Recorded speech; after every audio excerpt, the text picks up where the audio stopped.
Welcome to I Hate Critics 1993. I am professional film critic Sean Patrick. With me is MJ. Hello. And Amy. Hello. And of course, Amy, this podcast is brought to you by the Pontiac Fiero. Don't even bother trying to wash that stain out. It's there for life. They keep changing the tag every week. Well, we can't monetize until we get a clear focus of what the market is. It's going to be hard. Yeah. They're not making it easy. No, and I like that about them. I like hard to get cars, which the Pontiac Fiero is very much hard to get. So Don Draper would not put up with this kind of nonsense. Don Draper wouldn't put up with anything that wasn't racist and awful. He would fire his client for this. All right. So this is our best of 1993 episode as we begin 2024. So first of all, when I say 1993 to you, MJ, what's the first thing that comes to mind? Chaos. But that's the first word that comes to my mind most times. So that's been every year for like the last several years. Yeah.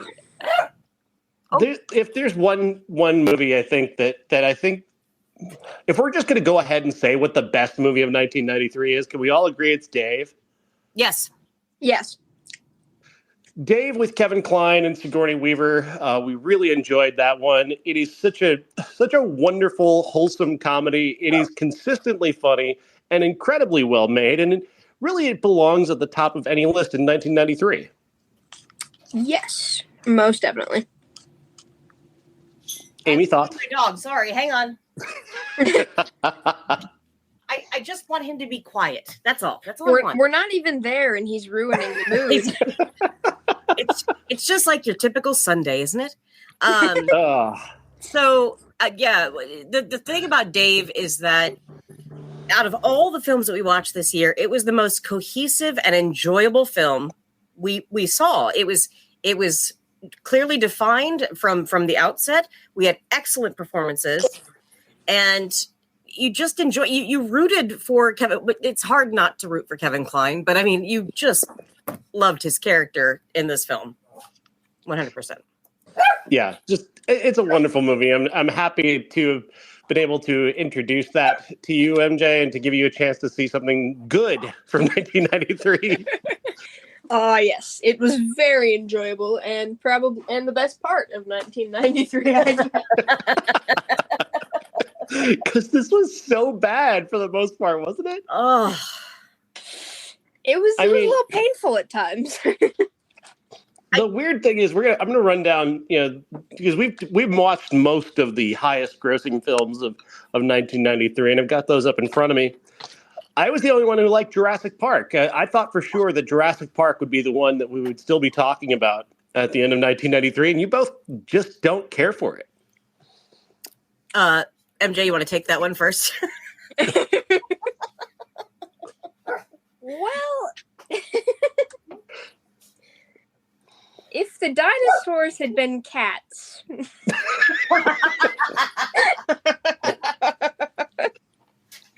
If they had been giant cats chasing around the humans, I would have very much enjoyed this movie. If Jurassic Park had been a Tumblr meme. Yes. Which is how it should have stayed, honestly. But no, I don't like... the only thing that was great about that movie was Jeff Goldblum, and I could say that about him in anything. I just didn't care. Like, I fuck off, dinosaurs. I don't give a shit about you. I don't care. Realistically, and I can admit this, even as a fan of Jurassic Park, it is the country music of 1993. It's like it's that banal genre that everyone can agree on. But I don't think you could have put that more succinctly. The country music of 1990. Jesus Christ. Beautiful. The number 2 movie of 1993 is the most controversial episode of this show because Robin Williams is one of the most beloved human beings still today, even though he's been dead for years. Mrs. Doubtfire. Yeah. What a terrible film. What a god-awful, miserable experience that was. It's a nightmare. That was a nightmare. Just call it Gaslight the movie. Jesus, like, this man is just torturing his family for 2 solid hours. You know, I was watching a stand-up show from 1992, actually. And there is something to be said about the comedy of that era, especially from white males. It always, if not borders, always goes full bore on misogyny. And it almost always tries to rip off Robin Williams, which is so strange. The energy that he gave off, especially when you look back at like, and Fuzz, you might not know all of this, but if you look back at some of Robin Williams' like comedy specials from the 80s, they're brilliant. They're really, really fucking good. So he was also very, very high on cocaine. Very high, extremely coked up. But that's the way we like our comedy. I mean, some of the greatest art, just admit it, some of the greatest art has taken place on elevated drugs. That's just the truth. I'm sorry, we just all have to accept it. Right. Yeah. So what I'm seeing, what I was watching, and I started kind of down this rabbit hole after seeing a bunch of commercials for, like, in between my Mr. Science Theater episodes, and I'm like, oh shit, I forgot about, like, half-hour comedy hour and stuff like that. So I went back and I was watching these and I'm like, Jesus. So they're like either the white beige sedated version of Robin Williams, or, even this is what happens when he's not on drugs. Right. He makes Mrs. Doubtfire. That's exactly what I was going to say. It just like you take Robin Williams out of the Robin Williams. Yeah. This is what you get. You get the Kmart version of Robin Williams. It's so upsetting. This movie was so unnerving. And I've never rooted for Sally Field more in anything, really. And I've watched Stay Hungry. So, I mean, come on. Yeah, this is like, this movie and really stand-up comedy in 1993 is basically like a husband and wife TikTok channel. Oh, Jesus Christ. Where all the jokes are just like, I'm married. It's just like being in prison. Women, am I right? Get them a brick wall to put behind them so they can just hand them a mic, Mrs. Doubtfire, women, am I right? That's just the tagline for that movie. It sucks because I think it does nothing for Robin Williams' legacy. And again, I've talked about this with other people, and I was really excited when my friend Jeanette said, "Oh, I hated that fucking movie." I'm like, "Oh, thank God, there's somebody else out there." See, now, MJ, you were telling me you've had the exact opposite experience of that. Yes. I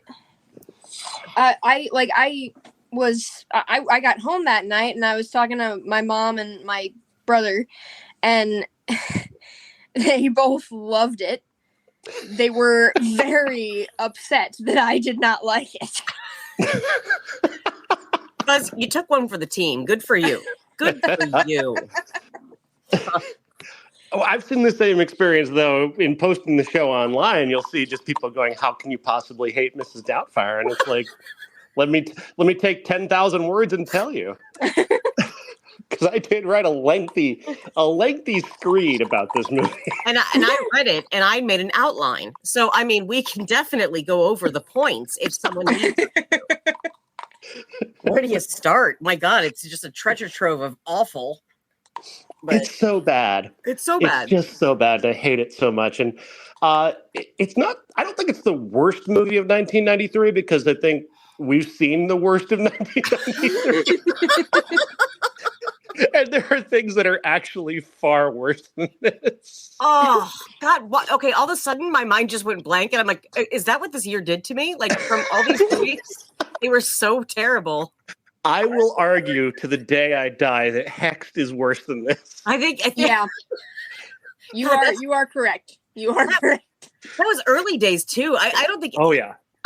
Out of the three of us watching that in the living room, and just like we felt so deflated afterwards, like somebody just slapped us all and said we all are horrible people, and that movie hated everyone that watched it. I think that's the basic of it. Yeah, it really did. It was made to torture. And of course, unfortunately, you had to learn who Arye Gross was, MJ. That's Unfortunate yes. discovery. Which bums me out because I had pretty positive thoughts about him until we started watching his films in 1993. Oh, yeah, because this one and the other one he made. Oh my God! I don't even remember the name of the other one that we did. Honestly, it slipped my mind, and I fucking wrote this list. I can't even remember what the fucking that movie was fucking called. It was so terrible. Christ. So let's just reflect. Is it shocking to you to think that Leprechaun is among the best movies we saw in 1993? Well, it had Jennifer Aniston, so I mean, come on. Yeah. Comparatively, I would rather watch Leprechaun than Mrs. Doubtfire. I would rather watch Leprechaun than Body of Evidence. It's so big. I think that between the Leprechaun and then Children of the Corn, which one was it? 2, 3, 5. Because that was the funniest fucking movie in the world. That movie was so wild. Oh my God. That is at the top. That's also a top 10 movie of 1993. I still have thoughts about that old lady going underneath the house and the house just falling down. Like, I think about that in the shower at random points. And I'm like, that's In the shower? Well, I mean, not that I, imagine pleasuring myself to an old woman that is underneath the house. Having said that, that story would be better than Children of the Corn 2 or 5 or whatever the one this one was. My God. 2. It's so terrible, but it's so funny though. It is so funny. It is bad in the best possible way. This is I know it's unfashionable to say so bad it's good anymore, but this one, I mean, Children of the Corn 2 is so bad it's good. It truly is. It's one of those movies that I will never forget, but wish I could. Well, we were just repeatedly in awe of how ridiculous that movie was. Yes. We could not believe just the choices that were continuously made throughout making that movie. Utterly baffling. You know what I think the funniest part for me was, I'm sorry, I forgot you were here. Okay, come here. We've got a dog interruption. Was all the dead eyes of the children, it felt like it really was the 90s for me. Ah, yes. White children just lining up to get on a bus. And it's like, that seems about right. That's about right. So yeah, Leprechaun was great though. Leprechaun right? was I mean, again, Jennifer Aniston, that's all you needed.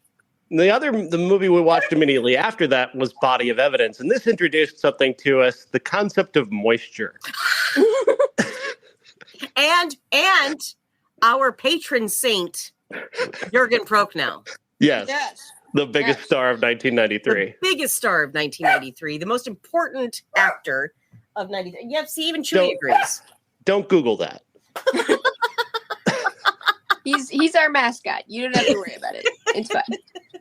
The fact that I have procured a signed photo of Jürgen Prochnow and it's framed in my kitchen right next to my This Girl Runs on Cupcakes and Jesus. I think that her newest Christmas present.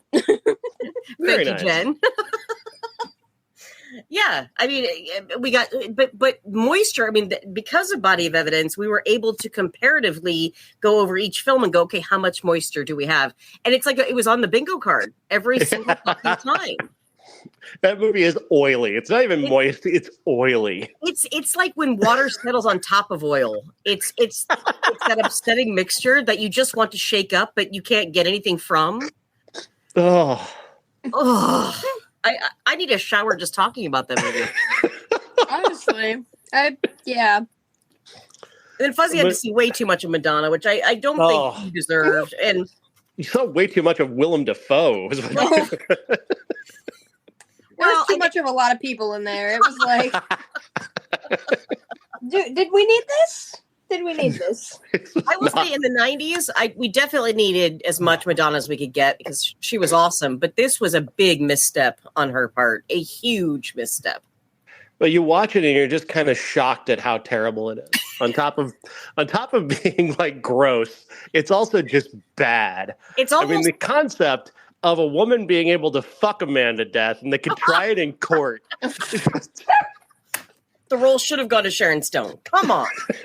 It's just this is I keep having to tell myself that I should assure MJ that this really did happen. Like this is something that really these movies actually do exist. We showed it to you, and I bet you're still kind of wondering, did they really watched that? We're gaslighting MJ the entire time. None of these actually happened. We filmed all of these when we were kids. All of these movies are AI generated. I didn't.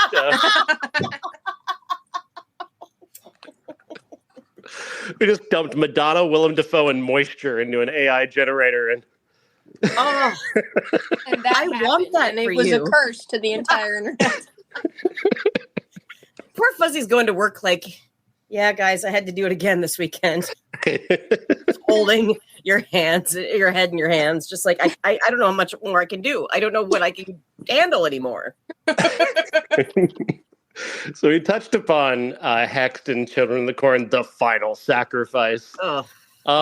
We're returning now to the month of February, and we watched again one of the best movies of the year. No joke, National Lampoon's Loaded Weapon. Fuck yes. Yes.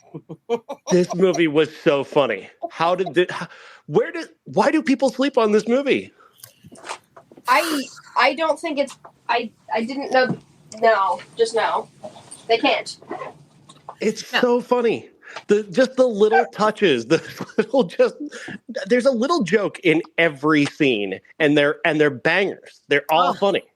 Well, again, I felt bad for MJ because that one particular point that I think, well, we all lost our shit, but again, with magazines that had all those little inserts, and those inserts kept piling up.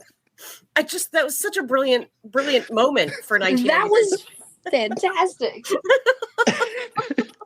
And that speaks to the power of this movie, though, is that it's a lot of reference humor, but you don't need to know all the references to find this funny. Right. Yeah. Go ahead, Buzz. Oh, no, I don't know what I was going to say.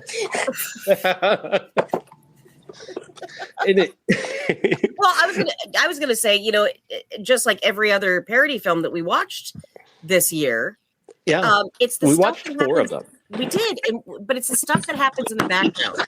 Yes. Oh my God, the background gags are just phenomenal through the detail. Like, I'm sorry, that's why these movies are so underrated. Is that these are filmmakers who are taking the time to build jokes into these movies that you may not even notice on a first watch.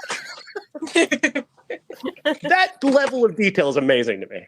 I agree, but at the same time, I think we're so attuned now, especially after Loaded Weapon. It's like, okay, we're going to keep catching these dumb little things. But I think even Fuzzy, for you, I think in certain things before, especially because you were exposed to comedy at such a young age, that you did tend to notice those little background things as much as Sean and I could. Yeah. And it was, I loved those background things. Were one of my favorite parts of it. It was so funny. Well, Sean, can I tell you, like Fuzzy and I we always rewatch Bob's Burgers here and there. And there was one episode that we went back to, and it was just on, and we were just kind of chit-chatting. And then we realized that Tina and Gene were sitting on top of the cafeteria table at one point. We're like, what? And then we realized in the background, other kids were sitting on top of the cafeteria tables, and we're like, holy shit, this is brilliant. And we're like, what did we miss? We had to rewind it to realize why they were sitting on there. But it was so fucking funny. But see, our brains are tuned to that now. We're always looking for that background. I wonder genuinely if movies like Loaded Weapon and the other ones that we watched that we'll get to, I wonder if these are actually more influential than we realize. Agreed. When you look at look at the way that Family Guy does references. It's not unlike what they're doing in Loaded Weapon. Which actually might be one of the reasons why, again, like we paid attention to these things growing up, but that's why Family Guy was so funny, was because we realized just how random these moments were, how crazy random they were. And that's why all three of us love randomness, because of stuff like that. Oh, and Loaded Weapon and these other three movies, they predate that. And Yes. I'm saying, I think these movies are more influential than we really even realize. Well, and I think that's what it did to Seth MacFarlane. I think that's why he is so famous, is because he has a generation of us that realize that have that kind of sense of humor, that glob onto that. Now, MJ, you want to tell us your reaction to a movie where Christian Slater believes that he has a baboon heart? Oh, the lovely. It's called Untamed Heart. And it was untamed. Stalker of the love story. God. Creepy Oh, hey, the love story as well. you guys, since you brought that up, let's get out the notes that you guys had me write during some of these. Oh boy. Yes. Oh, the note Yes, some of our taking. favorite quotes. Oh, there were so many quotes. And Untamed Heart truly just had an abundance of notable things, because he believes that he has a baboon heart. He's an adult human being who has convinced himself that he has a baboon heart. All right, you guys. Here, this was the one that I think we took the most notes on. It's possible. It's possible. Yes. The top one, which is bold font, it says, "You are like wet sand in my underwear." He looks like a tuna over there, is one of them.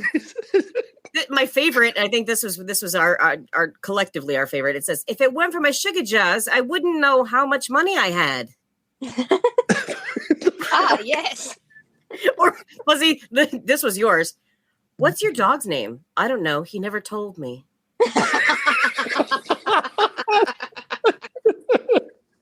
He don't make sense. I don't that make line sense. in a monotone where it's not meant to be a joke.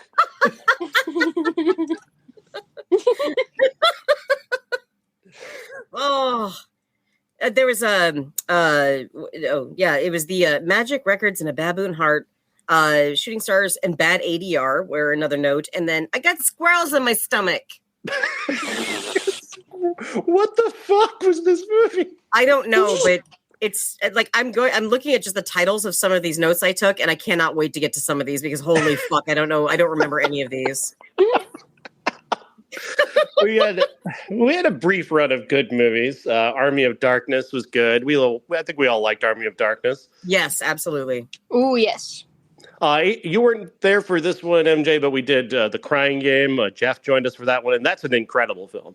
Yeah, and you need to see that, MJ, for sure.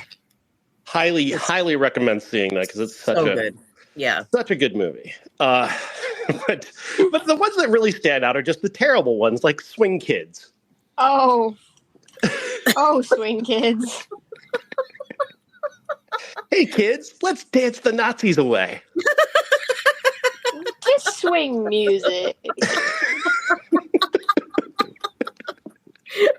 I'm looking for that one for notes. I mean, you look at this, you got Robert Sean Leonard and Christian Bale and Frank Whaley, Barbara Hershey. Like, it's an amazing cast. This should be an amazing movie, but it's really just that. It's just, let's dance the Nazis away.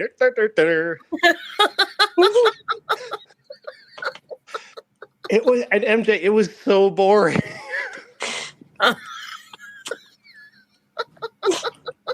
Yeah. It was just so incredibly dull, this movie. You're kind of going, when are the Nazis going to fucking show up and shut down this fucking boring dance movie? Well, I'm kidding. No, are you? Because I mean, honestly, just as much as I fuck the Nazis, not as much as I fuck the Nazis, as much as I fucking hate the Nazis, yeah, which I do. It would have been better. It would have been more lively to have the Nazis do a dance in the middle of this movie.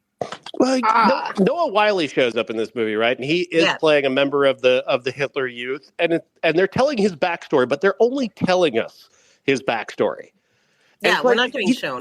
He's like having this really dramatic story about going from being a swing kid to being and I guess that's going to be Christian Bale's story as well. But why don't you show us these things instead of just telling us that they happened? That's a lot of swing kids. There's a lot of people just telling us things happened. You know what? My favorite thing about Swing Kids, and there was one favorite thing, and that was the records. Like I liked seeing a record player. Mm-hmm. I enjoyed seeing records. That was as much as I enjoyed about this film. And credit to Frank Whaley playing the only good character in the movie. Oh, thank you. Yes. Fucking Frank Whaley. God, I love him.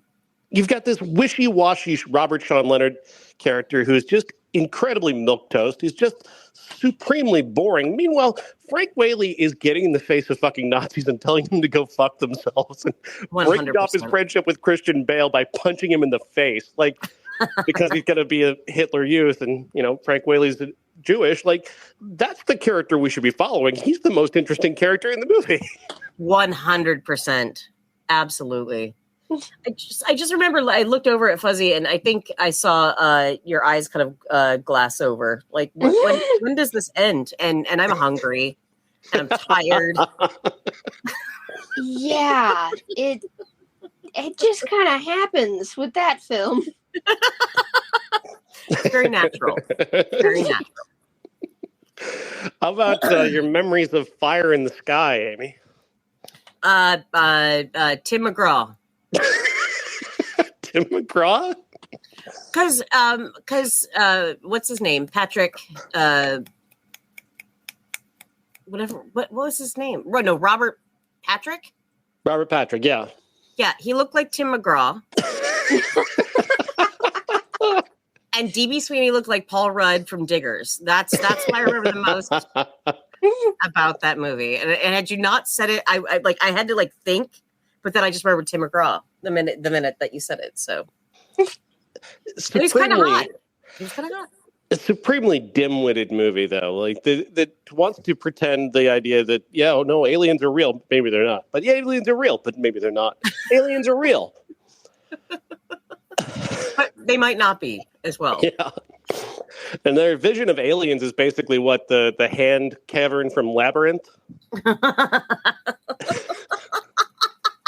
I don't hate that reference. Have you ever seen Labyrinth? That would be very disturbing for you, I imagine. No, I have not. I think that's required viewing, though. Sorry, that's a David Bowie film. That's required. We need that. That's a David Bowie's codpiece film, is what that is. But fuck yeah, it is. Leave you to discover that one, MJ. Good luck. Hey, MJ, we are going to watch that one. If you've got feelings about Shooty Gatwa, just wait till you see David Bowie. You're going to be. Oh wait, no, that's not going to work. You are going to. It's hot. I'm sorry, it's hot, and the music is fucking awesome in that movie. It just is. It just is. All right. I liked this movie. You two hated it. I thought you held it to an incredibly unbearable standard. Teenage Mutant Ninja Turtles 3. Oh, Fuzzy! We're sitting on my couch in my room, and I'm like, I hate this job. I hate this job. It's a harmless little kid film. It's the dumbest fucking movie ever. I'd rather watch Teenage Mutant Ninja Turtles 3 than Mrs. Doubtfire. Well, okay, I'll grant it. Yeah. There, I'll take that. I'll take the W on that one and move on. You take the L on that one. You're taking the L. I finally remembered the name of that other Arye Gross movie. Which one? The Opposite Sex and How to Live with Them. Courtney Cox, right. What the fuck were you doing in that movie? Oh, so sad to see Courtney Cox be in this movie where she gets picked up by a guy who's trying to look up her skirt in a bar. Yeah. Did we do the research? Did that actually exist? Like, weren't they in Boston? Like, was that a thing? I think that was a thing. I think there were the bars thought it was cute, thought it would be cute to have like a a periscope that went up to the street if they were built into the ground and they had a busy street next to them. Like that, I think they did that in New York and Boston and other big cities. Just because it's cute and funny, and it's not cute or funny. It's fucking violating people's privacy. Let's be clear though. It's cute and funny to a white man in his 30s back then. Yeah, that's cute and funny. It puts a woman in her place because she's wearing a skirt and I get to look up at it. Hey, you chose to wear a skirt, ladies. You wouldn't let me wear pants. For hundreds of years, women were told by law they couldn't wear pants. That's a thing that happened. That's why we needed Laura Petrie from the Dick Van Dyke Show, because thank God she wore those fucking pants the one episode. Give us pants, and in the UK, give us trousers. If I may. MJ, that's no joke. There was a time when women were legally barred from wearing pants. You had to wear a dress. I feel like I remember hearing about that, and it's so incredibly ridiculous. MJ took history. MJ is aware of the time. But they didn't teach us that in our history classes. Like, they never mentioned that. They never mentioned that in history classes in the 90s. I had to learn that as a grown-up. It's because we were white. Our parents wrote that law. Our parents didn't write that law. We're not that fucking old. Jesus Christ. Our parents said if you don't wear a bustier, if you don't wear the bullet bra, like maybe the bullet bra, but like, I mean, come on. You're legally bound to wear a slip. Oh my God. Oh, you know what? That's funny because I went on to there was something that I read one day and somebody said, it's like, if it was boomer memes and they were like, remember when people would wear a slip? Because now nothing is left to the imagination. It's like, no, God. They were fucking uncomfortable and they rode up every time you sat down, especially if you were an overweight teen like myself who just wanted to wear the slip and not the fucking dress over it. I'll put on a Cossack if that's what you want. Jesus fucking Christ. The women, the women of the opposite sex that lived with them wore dresses so men could look up them, and that's the important part of that. You really touched on the most important element. There's a scene in that fucking movie where Courtney Cox goes off to play a game with Arye Gross's friends, and we're stay with him while he's reading a book. And off screen, they strip her nude and send her back to him, and it's just treated like this is just this big fucking joke. She didn't want that. She didn't sign up to do that. They did that to her. Well, I mean, we want to make the guys laugh, don't we?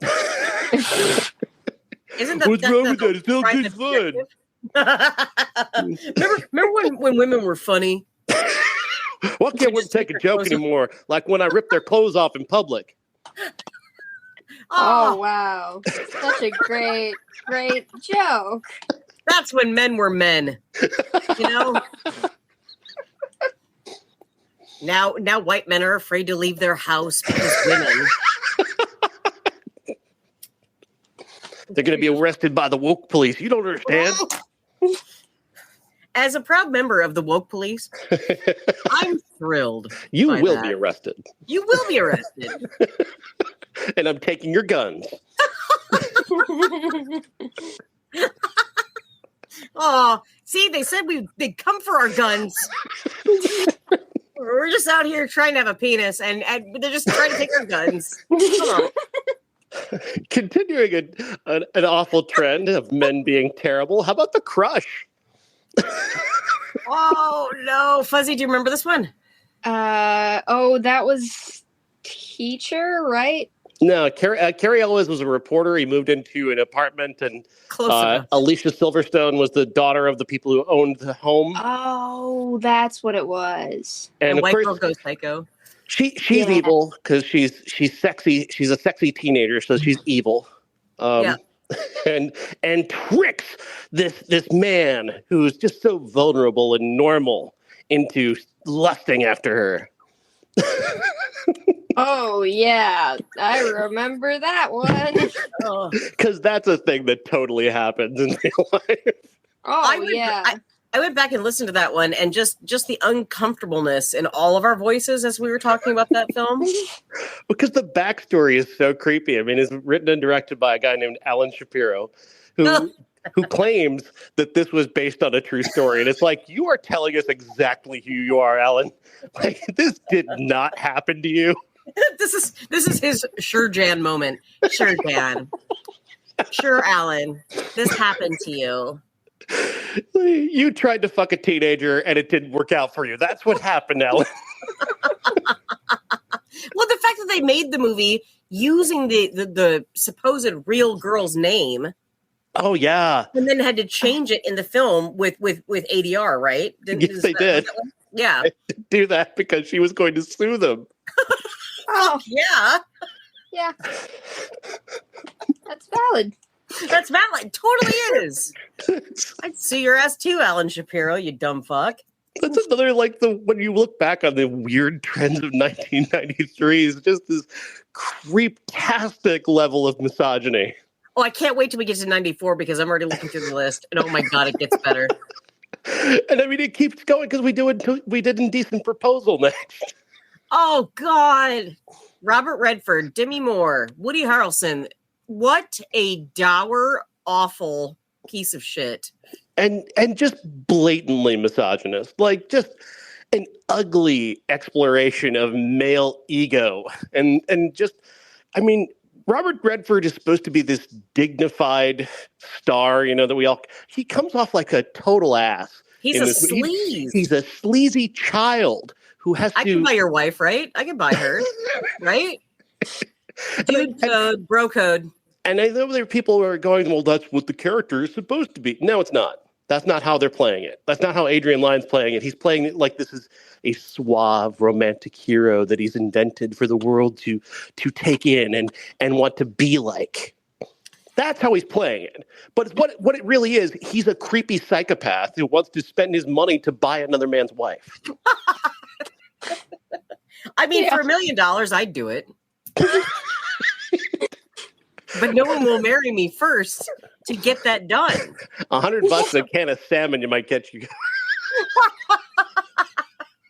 Hey, can we talk about that weird vest, purse, jacket thing that Demi Moore wore in that fucking movie? Oh. In every fucking scene? What was that? We still don't know. No. Oh. It's like she draped like one of those baby Bjorn things around her and like just like threw shit all over. I couldn't get my head past why that was a wardrobe choice and why it was in every scene. Every scene. Yeah. That horrible vest. So many things. Stop it. But MJ, does it blow your mind to think that this is the movie that dominated pop culture in 1993? Like, this is the movie that everyone was talking to their friends about. It's very weird. Fuzzy, do you have a movie like more recently that you've seen that you could almost compare that to as far as like popularity? Like just popularity? Or like that wasn't good, but yet everybody seemed to love it and you don't know why. No, I don't know. Most of the movies that people have found good, I've also found good, actually. But well, I mean, let's be honest. You are in a generation that got to have Barbie. Yeah. You know, so you compare something like Barbie to Indecent Proposal. No joke. Like even in terms of box office, in a way, Jurassic Park and Indecent Proposal were the Barbenheimer of 1993. Like, those are the movies that everyone was talking about. And Fuzzy, you've seen them.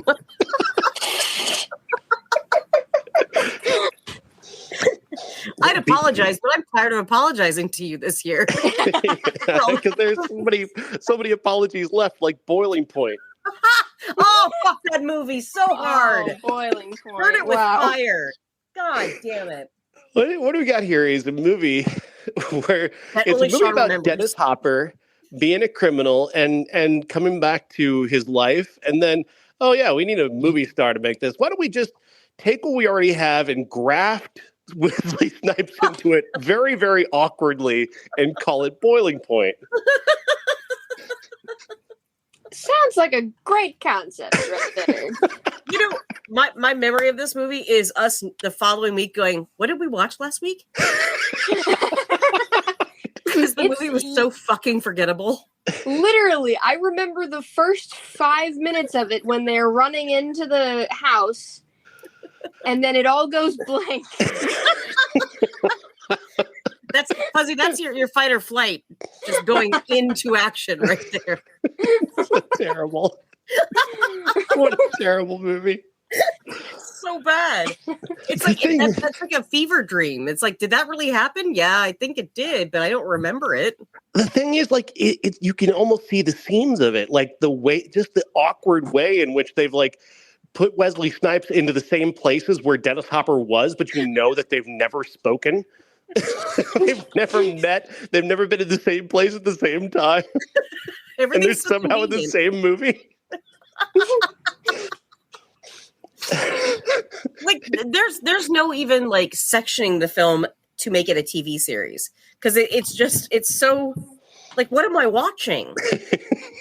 It's like in the 90s when you were a teen, not you, Fuzzy, but you would flip through the stations and like that was the movie. That was Boiling Point. Like it's like every single thing. It's a commercial. Yeah, it's a horror film. It's this, it's that. It was too many things at once, and it was awful. On a brighter note, Benny and June we watched this year. That was a good movie. That was a good one, despite having the criminal Johnny Depp in it. You know.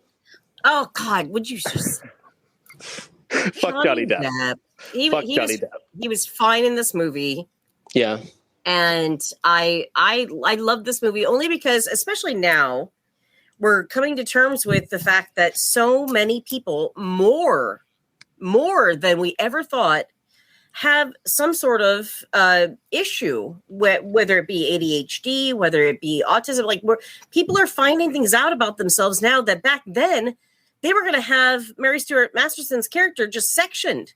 Yeah, but she wasn't crazy, and she had what we're now referring to as a spectrum disorder. Absolutely, and I thought that they did I love the soundtrack. I thought they did a really great job showing us regardless of Mary Stuart Masterson wanting to just set a paper towel on fire. I think that we all have an urge to do shit like that. It's just that she just acts out on it. She just like, okay, well, this is what I feel right now. Invasive thoughts. She acts on her invasive thoughts. Absolutely. And I dug it. The movie was incredibly sensitive towards that, and was very careful with the romance between her and Johnny Depp. And it's impressive that someone could make a movie like that in 1993, considering everything else we saw. Hey, can I just do a shout out to Aidan Quinn, because I fucking love him. And as the brother in this movie, I really enjoyed his performance. Yeah. And that, I think it again, and Mary Stuart Masterson is fantastic. Johnny Depp, this was pre-oddity, pre-creep.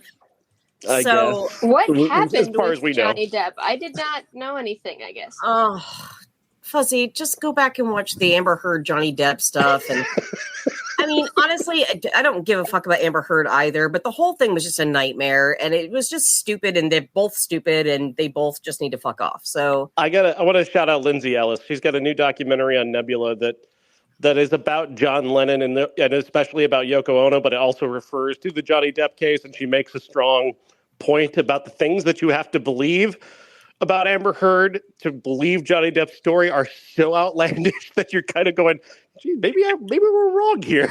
I tend to believe that it just in watching all of that, and again knowing John and Yoko, so that I'm curious to see the parallels there. Because It's fantastic, and if you don't have Nebula, I highly recommend getting Nebula. But I'm on that. But at the same time, I think that we just dealt with two very volatile people that just should not have come together whatsoever. Yeah, Johnny Depp just needs to stop drinking and just take a break, man. That can be said about a lot of us, Sean. So I think, what is the next film? Does anybody remember what Three of Hearts is? Oh, yeah. MJ, any memory of Three of Hearts at all? Yes, I think. It's a lesbian movie. Yes. It's a movie where two people who are lesbians tend to fall in love with William Baldwin. It was the 1990s version of what they thought lesbians were, like one lipstick and one butch. Yeah, because that's the leather jacket on and the bandana. You're a lesbian. Congratulations. Well, but here's your lesbian uniform. The idea got your welcome packet. The idea that even made Kelly Lynch butch. I mean, we're all friends with butch lesbians, all of us, and none of them are Kelly Lynch. Not one of them. So, and actually, probably one of my butchest friends would say, "Fuck that movie," because you put on a leather jacket. Oh, that's some butch shit right there. Mm-hmm. Oh, I hate. Yeah, that fucking movie. Yeah. So what? So. And again, we've seen this trope before where it's kind of like, oh, who's falling for who now? No, they're gay. They're gay. They don't want you. No. They want their girlfriend back. But then, like, the girlfriend, who I think, did she identify as bisexual in the movie or what? I'm not sure. I don't remember exactly what. I think maybe she did, Sherilyn Fenn. I'm not sure. It didn't speak to reality. Do you have your notes for that one? Because there were the sister from Connecticut, especially. You're talking about Sherilyn Fenn's sister from Connecticut. Here, that actually is the very, very first. I just saw it. Hang on. Oh crap! I just saw it, and I was so thrilled. Oh, here it is. Yeah, no, that was the only note. I'm not just some bitch from Connecticut. That was the only note. And that is the lasting legacy of Three of Hearts. At least we know. She's not. She's not just some bitch from Connecticut. I mean, that's not just some bitch from Connecticut. Hashtag not just some bitch from Connecticut. No, what I'm getting curious about is, like, we're getting close to May here, and the only note that I have for one film is plastic yeast infection, and I don't know what that's from. Oh, that's. Which one was that? I don't know. I don't think it was Carnosaur, was it? It wasn't Carnosaur. Was that Carnosaur? No. I don't think I was there for Carnosaur, but I was there for plastic yeast infection. Sliver. Okay. Sliver. Sliver? Remember Sliver? Are we there yet? Yes, we are at Sliver right now. Well, fantastic, because I think that would have been May 21st when we watched that one. Mm. Oh, God bless notes. Man, this is great. Yeah. But yeah, Sliver, that fucking movie. I might need a refresher on that one. So Sharon Stone is an author who she moves into an apartment of a woman who had just been murdered, and she becomes obsessed with that, and she falls in love with, hey, it's Billy Baldwin again, who owns the building and has all these cameras in every room, and he spies on everybody. Yes, the cam. And he's not the villain.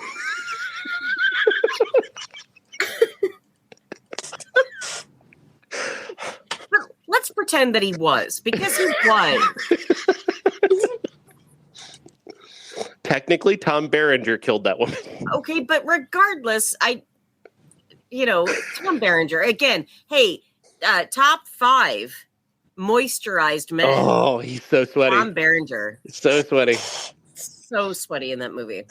What is he do? Is he just he's like Hard Rock Nick, like he's Hard Rock Nick. Tom Berenger is Hard Rock Nick. Is he still alive? Can we do that movie? Don't know. They're about the right age, I would think. I'm older than you. Yeah, that movie, it was so stylized. It was so very 90s. And she was the cleanest white woman I think you'd ever see in a film. Like, everything about her was so perfect. Everything. Yeah. It just every outfit, every beige camo kind of thing that she had going on. They sold that movie on like all of the sexiness of it, but like it's so not that really. I mean, because it was supposed to be like her next Basic Instinct kind of thing. Yeah, that's what they were selling it as, and it's really it's. I mean, yes, you do watch her masturbate in the shower, and you do watch her have sex with Billy Baldwin a couple of times, but it's not nearly the graphic nature of like Basic Instinct, where you're like looking up her skirt to see her vagina, or Fatal Instinct for that matter, when they're jumping on the bed. We'll get there. We'll get there. But we gotta remember. Does anybody remember Life with Mikey? Yes. I mean, it's at the very least one of the. It's more forgettable than terrible.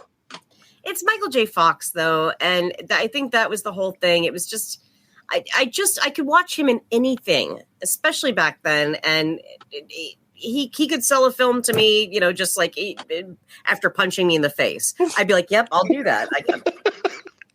You're Michael J. Fox. I fucking love you. He's a sweetheart. It's a shame the movie isn't very good, but it's not his fault, I don't think. Do you guys remember with that movie, and hopefully MJ does, do you remember how like semi-trucked we got, like right at the end, like totally T-boned, because like they just like kind of ushered in this weird ending, and we're like, oh, the movie's over. Oh, you remember that? Yes. Oh yeah, that was wild. Like they're really weird at it. It was just like it was like tacked on, like it didn't belong in the film. There's a Paul Rudd movie called I Could Never Be Your Woman with Michelle Pfeiffer, and they did the same fucking thing at the end of that movie. And not only that, but the color of the film was grainy and different. Like they just taped it to the end of it. They had an excuse though. They ran out of money on that movie. Oh, well, no shit. I mean, my God, it just didn't work. But regardless, that's how this ending for Life with Mikey was. It just, we all just kind of felt like, oh, it's over, and we all kind of looked at each other like, oh. They just ran out of, like, they didn't have like, how do we end this? I don't know. Let's just end. All right, we're done. Let's have a birthday party for that one girl that we all were all rooting for. That one little actress, that one little girl, like, hey, who's being constantly sexually harassed by David Krumholtz. Why? I don't know. She's like 9 too. It's like, what the fuck? Oh, let's throw in a romantic subplot for our 9-year-old lead. Hey, kids can love at any age. Good God! Oh God! Is that the NAMBLA charter? That is the NAMBLA charter. That is the Iowa NAMBLA charter. Tell MJ what NAMBLA is. No, don't do it. Don't do it. Because I would. I can do that. Have you ever heard that reference, MJ? I don't NAMBLA? think so. Oh. It's so gross. Was this a real thing, Amy? Yes. It was a real thing. It was a real thing. It's a thing that actually happened. If you don't believe me, I don't understand, because you have the internet right in fucking front of you as well. Because I thought it was a meme before it was a meme, honestly. I thought maybe it was like an SNL joke that kind of got out of control. No, and became a thing. You know who covered it was Mr. Show, North American Man Boy Love Association. What? MJ, are you all right? Are you okay? Do you need a hug? Because you have to go ask somebody in your house, because we're not here with you. But I've only got a cat here. Don't hug that cat. That cat's a bastard. That's a real thing, MJ. The North American Man Boy Love Association. It works to abolish age of consent laws criminalizing adult sexual involvement with minors, and campaigns for the release of men who have been jailed for sexual contacts with Is that still around? Men. Well, Jesus, they still have they just have a wiki page. Everybody, I have a wiki page. I mean, come on, everybody. Jesus, that's so gross. It's so wrong. The fact that they actually put together a group, and I still think of that Mr. Show that's one of the best sketches ever, and I need to show that to Fuzzy. Because they really thought that they had something to run with. They really actually. This was founded in '78. They're like, we're on the right side of history here. Yeah, exactly. We're doing this right, and you know what? We just need to listen to kids, and kids love the men that are 30 years older than them. 1975. What the fuck? No, sorry, 78. It was 45 years ago that NAMBLA was founded. So I grew up as their target audience. Oh, you God. Sure did. Yeah. And you just you refused to have a good relationship with an older man. Oh, I would never. Oh, God. You know what's funny is that I wouldn't have a choice, though. They would just, because they really, you're a child. You're going to do this. We shouldn't. Why am I? God. I'm giggling at this, but NAMBLA, fuck you. But still, it's monsters. Fucking monsters. What is wrong with you? Yeah. Let's get our minds away from that, as far away from that as we can. Our brains. Last Action Hero. You guys didn't mind that one, right? I don't think Fuzzy liked it. Last Action Hero. Arnold Schwarzenegger. Oh. It's like the kid gets a movie ticket and goes inside the movie. Oh, MJ, yeah. You're on a show that watches these movies. I liked the concept of the movie. I'm not a big fan of action movies to begin with, but I liked the concept of going into a movie and, living in it. Because, Fuzzy, remember we talked about, like, if we could go into Umbrella Academy. Yes. That was, like, a thought. But, like, I thought I was going to hate this movie, and I didn't love it, but I also didn't hate it. Yeah. But I was more pissed off that they didn't use Def Leppard's Two Steps Behind correctly. They used it in the last 2 seconds of the credits. Fuck you. That's a song that I remember from 1993. I love Def Leppard. What a shame that they didn't more of that, you know? Hey, they're touring again with Journey, so get ready. Oh, get ready, ladies and gentlemen. Take your time, but do get ready. I hated Last Action Hero. I wanted to go into it and find that it was great. I was not impressed at all by it. So that it was a letdown. It's one of the bigger letdowns for me because I really wanted it to be. I wanted to change my memory of it, and it did not. That did not happen.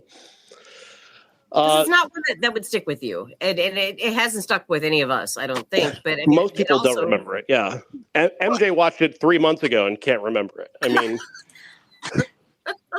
I'm not really good at remembering a lot of things, though. Do you remember Sleepless in Seattle at all? I do remember that one. That one was kind of lovely, right? Yeah, that one was like it was cute and like. Fuzzy always sounds possibly like you're being tested for like a quiz.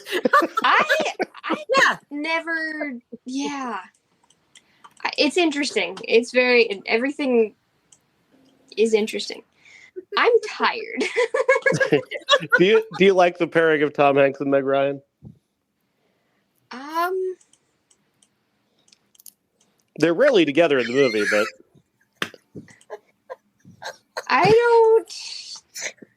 Remember, it was the little boy that called into the radio show. Oh, that one was. Yeah.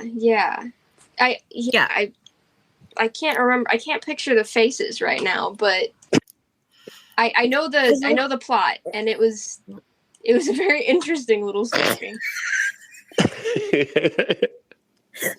I just want to hug you right now.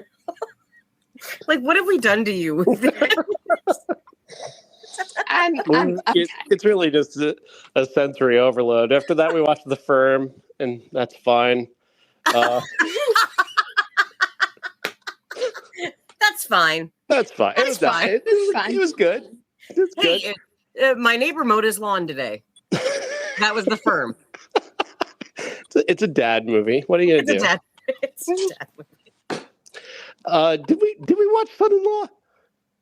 We did watch Son-in-Law. I remember how much we all hated it. What a miserable experience Pauly Shore is. I'm so sorry you have to have that in your head, MJ, knowing you'd gone all your life not knowing anything about Pauly Shore, and now we've put this in your head. Oh yeah, it was something. He was the one that he was the weasel. People don't realize this, but MJ has one of those neuralizers from Men in Black. After the movie ends and the podcast is over, they just wave that shit right in front of their eyes, and it's no more. You know what, MJ, I think we're gonna have you write a summary about the film after we watch each one in 1994, just so you might remember some of it. Just a paragraph. I really should. I remember things a lot better when I write them. When I don't write things down, I don't remember anything about them. I do remember that movie though, and it was, oh wow, the farm and it was a lot. You did see, you remember the farm, so that you do remember this. But just circling back on the firm, I did find my notes from that. Oh, please. And it says, there's only two. It says, I've never fucked a travel agent. And the other one was, it's the best. Actually, that's a good tattoo. And then some things I never paint on an overpass. Oh, yeah. I think, Amy, you should randomly just put them in quotations and put these on the Facebook page. Yes. Not in any correct order. No. Nothing specific, just those.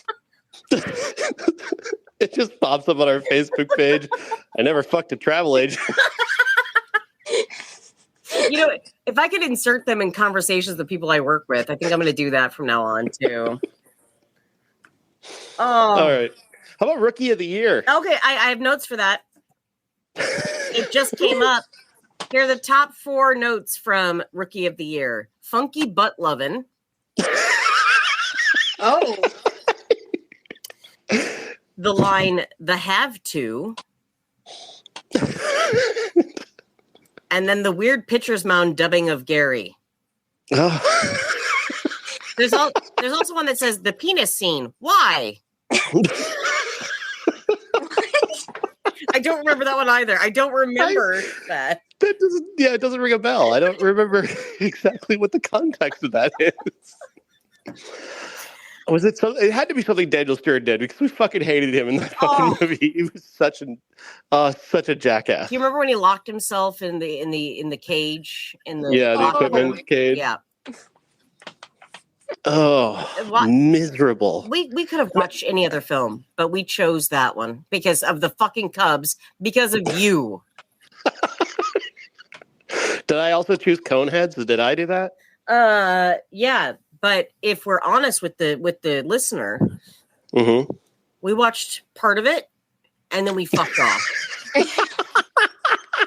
Yeah. This is fucking miserable. It's so not funny. It is not a funny movie at all. There's nothing funny about Coneheads. It's absolutely terrible. No. There's been kind of a cultural reevaluation that's trying to tell us and gaslight us into saying that this is a good movie. And it's not. I urge you. Don't watch it. Resist these people who are trying to tell you that this is actually a good movie. Coneheads is fucking miserable. Wait, here's the hard part too, is that you've got so many great people in a cast that all just said, I'll take the paycheck. Yeah. And that was strictly it. And again, REM gave a song to that. But you know what? It's a Free World Baby by REM is in that. It's only in the subway scene when they're actually in the subway. Having said that, It's a Free World Baby. It was either Michael or Peter actually said it was a throwaway song. We were just going to pretty much just give it to anybody at that point. So they gave it to the right film because nobody gave it a Subway. Shit. Yeah. Eat fresh. Eat fresh. That's how they paid for the movie. The editing in that scene alone, though, like where Connie is eating the sandwich and it's oh my God, the effects that we didn't have in 1993 to make that even look remotely believable. The effort by Farley to try and make that funny is funnier than anything in the actual movie. That's true. That is so true. What is it he said? I didn't see nobody put away a sandwich like that other than my mom. God damn it. That would have been a great line in any other movie. Yeah, but it's so flat, and in the end they kind of flatten out Farley and don't give him anything to do, and that's really a shame. Yeah, well, that's basically that's a middle finger to Farley because he's so much more important than that. Let's briefly bounce back to the best of the year: Robin Hood Men in Tights. Yes, fucking hilarious. Yes, that was so funny, so funny. I just the Mel Brooks is he's just perfect. This movie is one of the best things he's ever done. He doesn't get enough credit for this one. Everybody considers this lower tier Mel Brooks. I think it's exceptional. I think it's one of the best things he's ever did. Cary Elwes is the perfect Robin Hood. He is because he has an English accent, obviously. I can speak with an English accent. I think it's top tier. Again, I go back to what we said on the podcast, which it still is one of the greatest gags ever done, is just that camera going into the window, breaking the fucking window. Just there were so many, the opening credits alone. And then we have that great dance number with all of Robin Hood's. Fuck. The Rockettes number. Just brilliant. Just so great. Non-stop. Every aspect of that is so smart and so funny. Cary Elwes is just having the best time, and even the presence of Dave Chappelle can't ruin it. And sadly, this is when we began to love him. So it's heartbreaking in that way, but you can, I think that we've said this a million times, you can love the art. You don't have to love the artist. And that's kind of where we stand with that in that particular way. Having said that, it still was a great character. One of my favorite moments of this movie is that fucking castle just being fucking moved. And what's his name is on the fucking toilet. And he's blind. Blinking. He's blinking. And he's got his Playboy magazine that's in Braille. And it's upside down. Braille Playboy magazine. You know a movie is good in 1983 when Fuzzy is actually watching the screen. Like that's how you know it's a good movie. Easily. That's so great. So many funny things about that movie. I wish I'm gonna have to watch it again because it was good, and I don't remember enough of it. I remember it, but I don't remember enough of it. What I remember, and actually that's in my notes too, is when Blinken is up on when they make him go up to the lookout tower. You lost your shit, and I thought that was so funny because you were laughing so hard. That was a moment, and then did the leg of the lookout tower go out, or did Blinken just fall over? He pushed the ladder over trying to get to the ladder, but no. The best part of the scene is him. It's night. First of all, he's blind. He's blind, but it's also night, and he's the lookout. He's the lookout. He's blind. He's also doing this thing where he's got his hand over his head like he's blocking the sun. The detail that man put into that performance, spectacular. So good. I think that's number 2 of the year. I think it's Dave and then Robin Hood Men in Tights for me, easily. Yes. Fucking Blinken, god damn it. Fucking love Blinken. We're gonna boat race through as many as we can here. Yeah. Oh yeah. So we can all get back to our lives. But we do have to say one of the glass-breaking kind of memorable things to take away from 1993. Mike Myers is the worst. Fuck Mike Myers. So I married an axe murderer. Such a piece of shit. Oh. That's not how I remembered it. But again, back then you watched it. You remember, but you remember back then I had a crush on him for whatever fucking reason. But he was like the likes of Bill Murray. He was the likes, I loved a good funny guy, and I would just crush on them. And then going back and watching this movie, and I'm like, oh no, this is horrible. Absolutely horrible. Yeah. I hated it so much. We liked The Fugitive. Good film. Not really much to add to that. Right. Other than the fact that they improvised most of it, which makes it just that much more exciting and really just memorable that they fucking just did that. Yep. Incredible. We threw in Hot Shots, so let's just swing back to Hot Shots Part Deux because we're looking for something to watch in August, and we're like, fuck it, let's go back to Hot Shots. We've had such a great year with these parody movies, and Hot Shots Part 2 does not disappoint. It held up. It totally held up. This is another parody film with Charlie Sheen and fucking Lloyd Bridges as the president. Like, it's just fucking genius.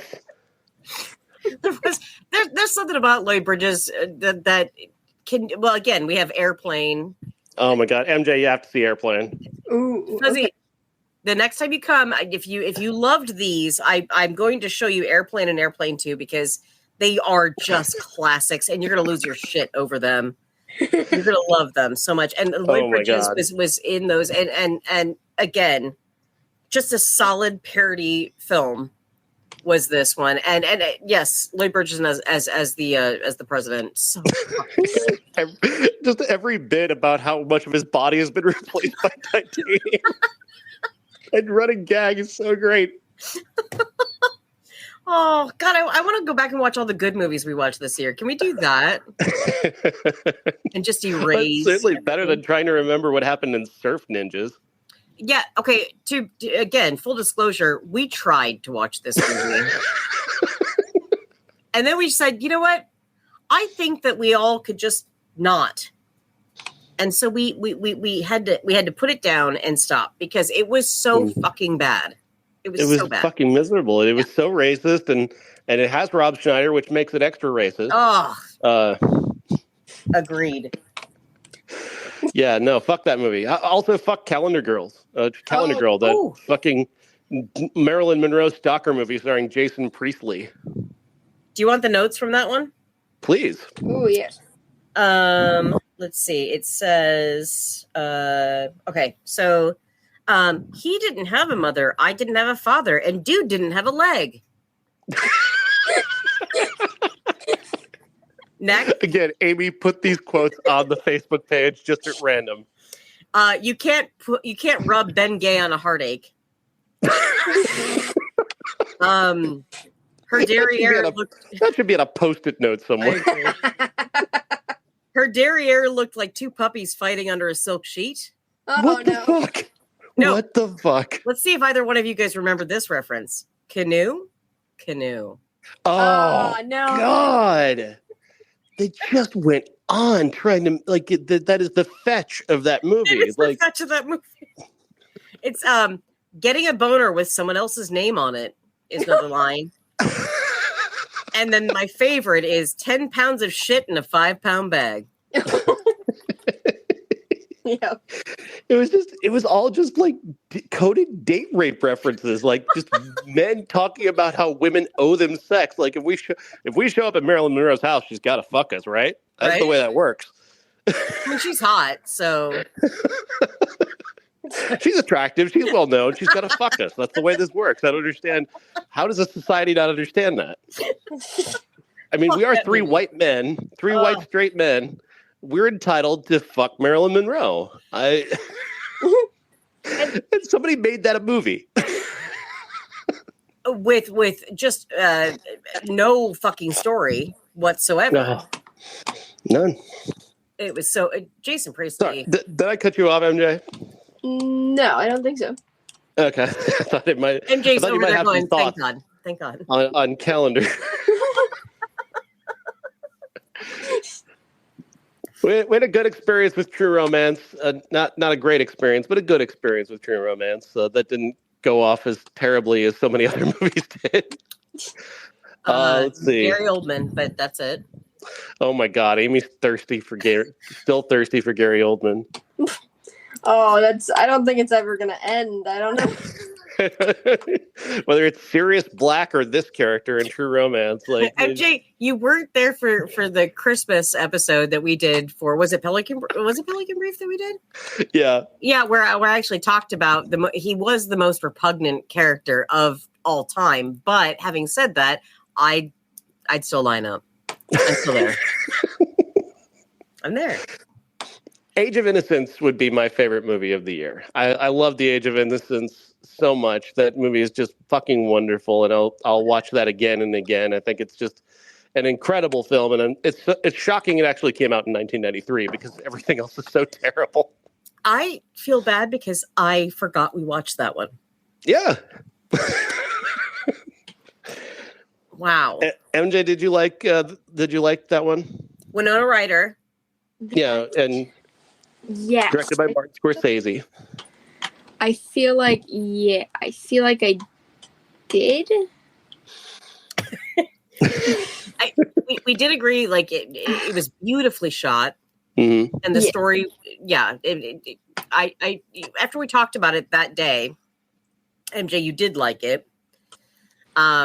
What I'm feeling right now is like when I would be in line with my mom somewhere, and she would say, "Oh, that looks like a good movie. Have I seen that?" That's the vibe you're giving. You got grandma vibes right now. Yes, Sometimes. absolutely. It just That is you. Grandma would be proud of you because she'd be like, "Yep," because fuck Sean and Amy, because like I don't remember.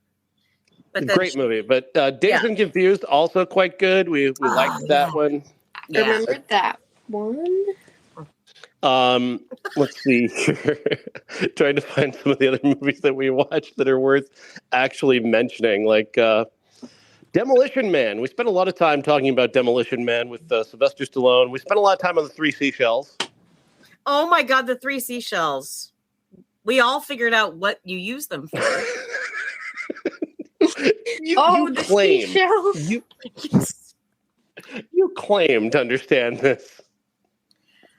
They called a car a conveyance. And there was a line that said, "Her light was extinguished. I thought your life force had been terminated." And then there was also a note about capacitance gel, which I fuck that movie. Fuck that movie. It's a bad movie. Remember when they had sex in that movie?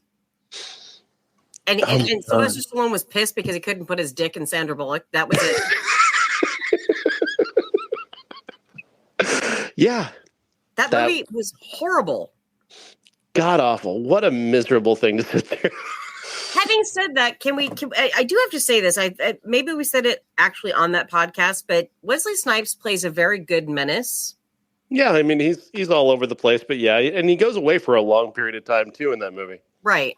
But that's it. The rest of the movie is bullshit. Yes, the rest of the movie is bullshit. Oh, kind of like Judgment Night was bullshit. Hey, fuck you. That soundtrack was awesome. Judgment Night. We didn't have the internet.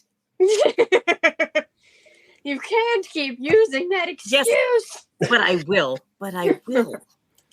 Such a miserable experience, MJ. Indeed. Why? The whole caravan. Why was it so thing. dark all the time? Like, it's just the darkest movie. It's just not in terms of being content. I'm talking about just being dark where you can't fucking see anything. They had bad lighting. It's the most notable thing about it is you can't see what the fuck is happening in it. You know what? I have no notes on that one, oddly enough. Just the main thing we talked about is just they found the emptiest portion of Chicago they could find.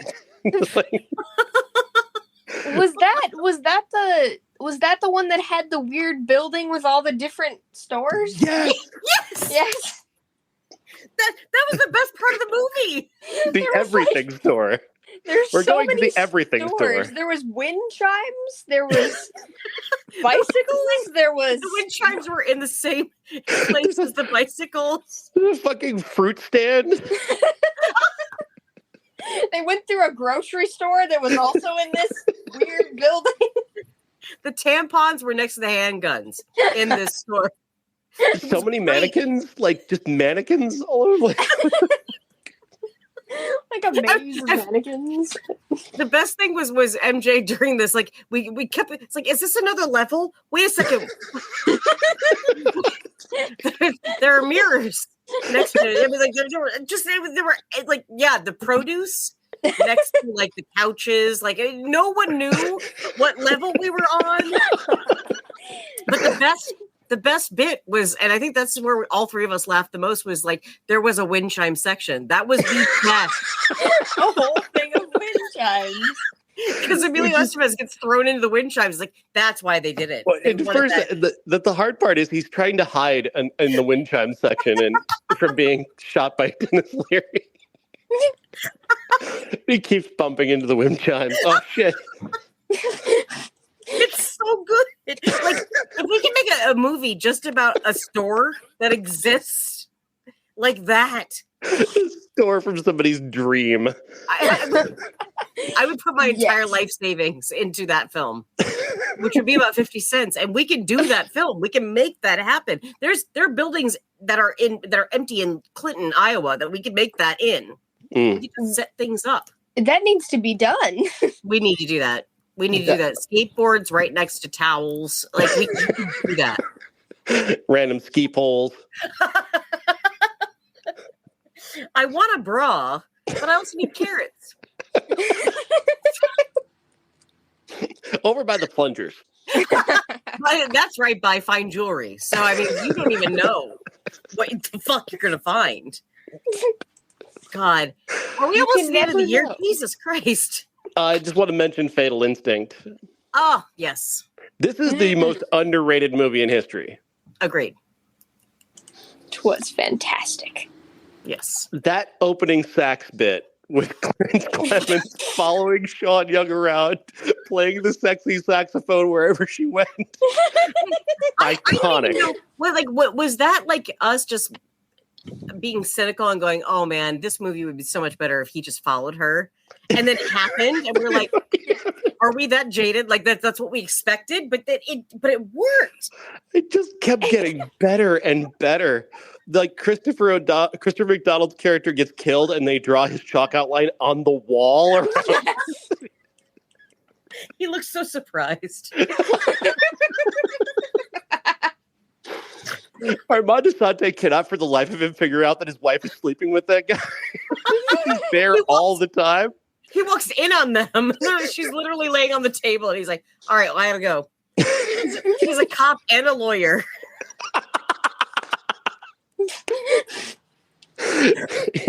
He's arresting a guy and giving him his card to say, hey, I'll represent you in court tomorrow. Yes.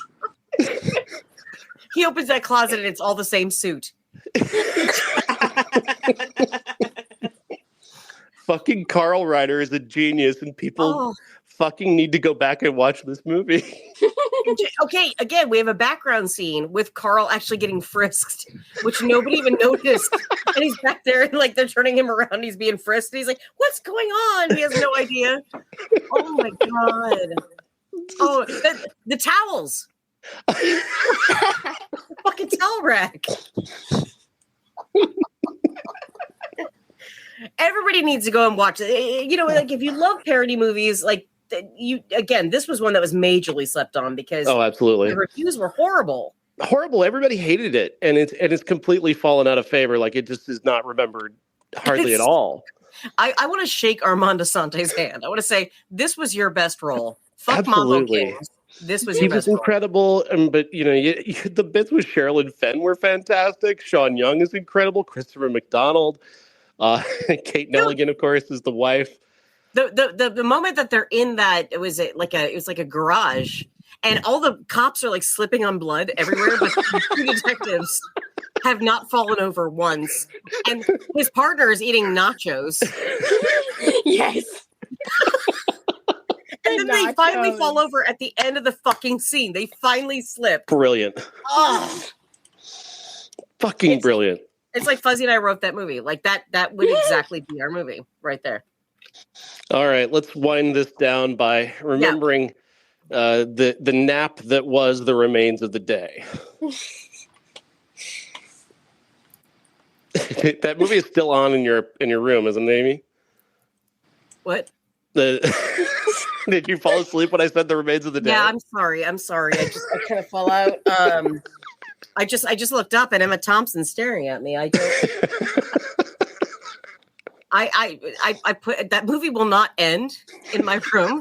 So I put little Robbie, right in front of it to pretend like somebody's watching it. That's what we've done at this point. It's a deathless movie. It just will not fucking end. It is so slow and so boring. Who the fuck cares about the fucking butler at a fucking country house in England? And it is. We're told that this is like this simmering romance between the two of them, and it's like, what are you talking about? No, it felt like a cold basement. Yeah. There was nothing. I have called Chewy Mr. Stevens. I don't know how many times because he's pissing me off. You're not in love with me. Stop inviting me places and then not paying for my coffee, for one. And then two, your dad was 100 years old, but yet you guys were the same fucking age in real life. I don't understand this movie at all. I don't understand it. I don't get it. Just a couple of notes. Like, we didn't watch, obviously, Schindler's List. We're not crazy. We're not going to put that on this show. Right. Well, we're not going to watch Philadelphia. Nope. It's just not happening. We're not talking about that movie. These are notable films, but because they are way too serious for us. And brilliant. And we take the piss out of everything. I mean, let's just say real quick too, in 1994, we've got the Shawshank Redemption coming up. And I don't think that's one that we need to tackle either. We'll talk that actually. Oh, have you? I watched it for my film class. Interesting. Did you like it? I did. I really did. Well, we'll see what comes about when that comes around. But what are you looking forward to next year, Amy? Well, I can tell you, not the Santa Claus.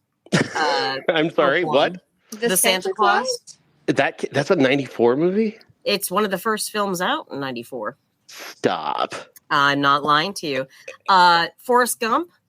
Oh, I was just telling MJ about that one. We were talking about that earlier.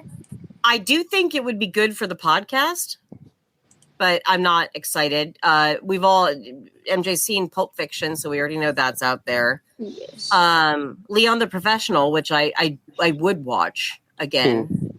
We got The Lion King. We also have The Mask. And I don't want to do that one. Ace Ventura Pet Detective. How about that one? True Lies. I think I've seen the Ace Ventura one. Really? The guy, because your dad probably showed you the guy talking out of his butt as the height of comedy. Actually, I think it was at a sleepover at one of my friends' houses. Okay, so point to the doll where it touched you. There is a movie called The Ref, which does star Dennis Leary and Kevin Spacey and Annette Bening. No, not Annette Bening. It's oh fuck, I forgot her name. But I loved The Ref. I actually owned the VHS of The Ref. I would like to go back regardless of how awful Kevin Spacey is, because I liked the movie a lot. I really can't get past it, but we'll see. I can't either. I think he's horrible, but it was a good movie. And again, I said that, but then I've also watched movies this year that I'm like, oh, that's horrible. I fucking refuse Dumb and Dumber. We're not doing it.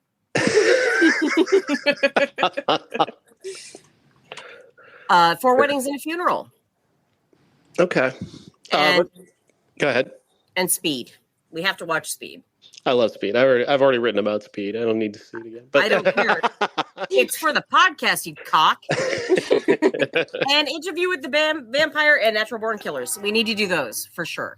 Fair enough. But the first movie of the year is. I guess I'm kind of debating it now that I'm looking at the list again, because do we want to watch Cabin Boy? Oh fuck yeah! Are you sure? Yeah, that's Chris Elliott. Yeah. Because the other movie looks hilariously terrible, and vague, and just kind of that vaguely 90s racist. Oh God. The Air Up There, starring Kevin Bacon. I mean, I like Kevin Bacon. I love Kevin Bacon. Mm-hmm. How about Kevin Bacon in full African garb? No.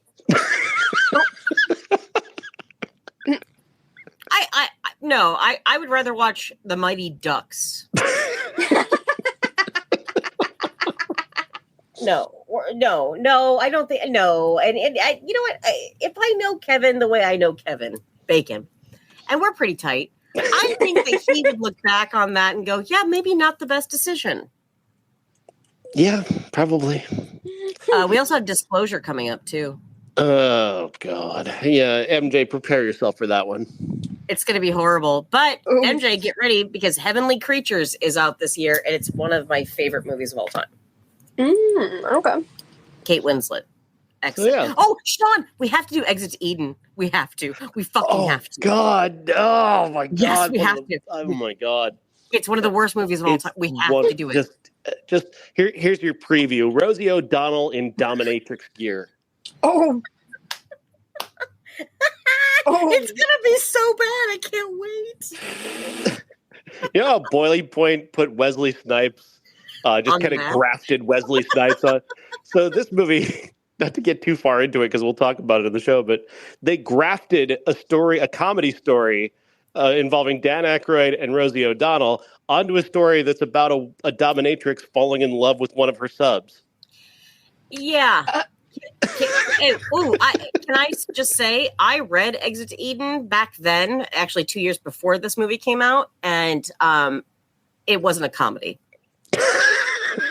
There was no diamond heist plot. It was not a comedy. It was actually very, very erotic. So who do you get to direct that? Gary Marshall. See, that's what I'm saying. Like this is exactly the early 90s. It's like, let's get into a meeting. Here's the script. Nope, that's not going to work. We need to how can we dumb that down and take the sex out of it? Oh, Rosie O'Donnell and Dan Aykroyd. Let's do that. We'll hire Gary Marshall to direct it. By the way, MJ, Gary Marshall is one of history's worst criminals. He's a blight in the director landscape. He's a blight on society as a whole. Yeah. And I'm glad he's dead. Dude! Just because New Year's Eve touched you wrong. New Year's Eve, Mother's Day, I mean, all of those shitty holiday movies that he made are just god-awful misery. Right. And Pretty Woman. I'll throw Pretty Woman in there, too. I don't wish for his death since he's already dead. I feel like it's also a good thing that we go back because we also like Penny Marshall, who did good things. The goofus and gallant of the directorial world. So weird. But hey, we have this one, which I'm really excited about. It's The Adventures of Priscilla, Queen of the Desert. 2 drag performers and a transgender woman travel across the desert to perform their unique style of cabaret. Let's try not to bring too many good movies to this. So we're not going to watch Clerks again or Ed Wood then. Okay, fine. Fuck. 1994 is going to suck. I'm kidding. All right, we got to wrap this up because I've got to get on other things. But thank you so much. Dave is the best movie of 1993 as a podcast. I mean, obviously for me, it's going to be the Scorsese movie, but parody movies are amazing. You need to watch parody movies from 1993. They're just so incredible. Fatal Instinct especially is the most slept on movie in history. Yes. Everyone watch Fatal Instinct. And just because Robert Sheehan said he loved Demolition Man doesn't mean you have to love it at all. Damn it, Robbie. It's good that Rob clarified that, just in case there were a lot of other Robert Sheehan fans that were like, oh, I don't want to like it, but I like him. I'm doing God's work. Listen to the first episode of the year for maybe a follow-up on our extra that we do each week, that we've done each week for Doctor Who. We'll do that on the next episode. And thank you. Thank you. It was a great year, and it was awesome to be able to hang out with the fam and do something like this. It's crazy that we've done a year of this to me. Like, that's crazy. I know. I'm kind of sad, actually. 1993 can burn to the ground now, so that's good.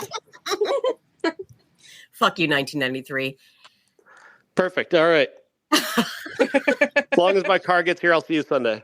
All right. Bye. Goodbye. Bye. I don't know how to turn this off. There it is.